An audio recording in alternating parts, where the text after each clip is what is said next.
Hello friends, இந்த வீடியோவில் என்ன பார்க்க போகிறோன்னா, ஒரு இன்ஸ்டன்ட் க்ளோயிங் கொடுக்கக்கூடிய ஒரு 2 ப்ராடக்ட் வீட்டில் இருக்கிற பொருள் வச்சு எப்படி பண்ணுறதுன்னு தான் இன்றைக்கி நம்ம பார்க்க போகிறோம்.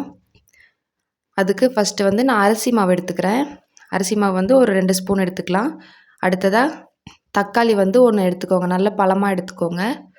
அதை வந்து நல்லா கட் பண்ணிவிட்டு இந்த மாதிரி ஃபுல்லாக ஒரு பாதி வந்து நல்லா புழிஞ்சு விட்டுக்கோங்க.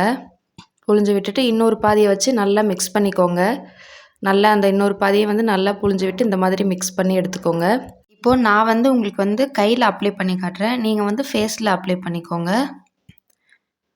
நான் உங்களுக்கு வந்து டிஃப்ரென்ஸ் தெரியணுன்றக்காக ஒரு கையில் மட்டும் அப்ளை பண்ணுறேன். நான் பண்ணுற மாதிரி இந்த மாதிரி நல்லா ஸ்க்ரப் பண்ணிக்கோங்க. ஃபேஸில் உங்களுக்கு எங்கெங்கே கொஞ்சம் டார்க் ஸ்பாட் அதிகமாக இருக்கோ அந்த இடத்துல நல்லா ஸ்க்ரப் பண்ணிக்கோங்க. இன்ஸ்டண்ட்டாகவே உங்களுக்கு நல்ல ஒரு க்ளோ கிடைக்கும், நல்ல ஒரு சாஃப்ட்னஸும் கிடைக்கும். இப்போது இந்த மாதிரி நல்லா ஸ்க்ரப் பண்ணிவிட்டு ஒரு 10 மினிட்ஸ்க்கு அப்படியே விட்டுருங்க. ஸ்க்ரப் பண்ணிவிட்டு அதுக்கப்புறமா வாஷ் பண்ணிங்கன்னா உங்களுக்கு நல்ல ஒரு க்ளோ, நல்ல ஒரு ஷைனிங்காக சாஃப்டாக இருக்கும். இப்போ வந்து எனக்கு ஹேண்ட் வந்து நல்லா காஞ்சிருச்சு. நான் வாஷ் பண்ணிட்டு காட்டுறேன். இப்போ பாருங்கள், நான் வந்து வாஷ் பண்ணிவிட்டு வந்துட்டேன். உங்களுக்கே 2 கைக்கும் நல்ல ஒரு டிஃப்ரென்ஸ் தெரியும். ஒரு கைக்கு தான் நான் போட்டேன். எவ்வளோ பிரைட்டாக இருக்குது பாருங்கள். நீங்களும் கண்டிப்பாக ட்ரை பண்ணுங்கள். ஓகே ஃப்ரெண்ட்ஸ், இந்த மாதிரி யூஸ்ஃபுல்லான டிப்ஸ் எல்லாம் பார்க்க மறக்காமல் நம்ம சேனலை சப்ஸ்கிரைப் பண்ணிக்கோங்க.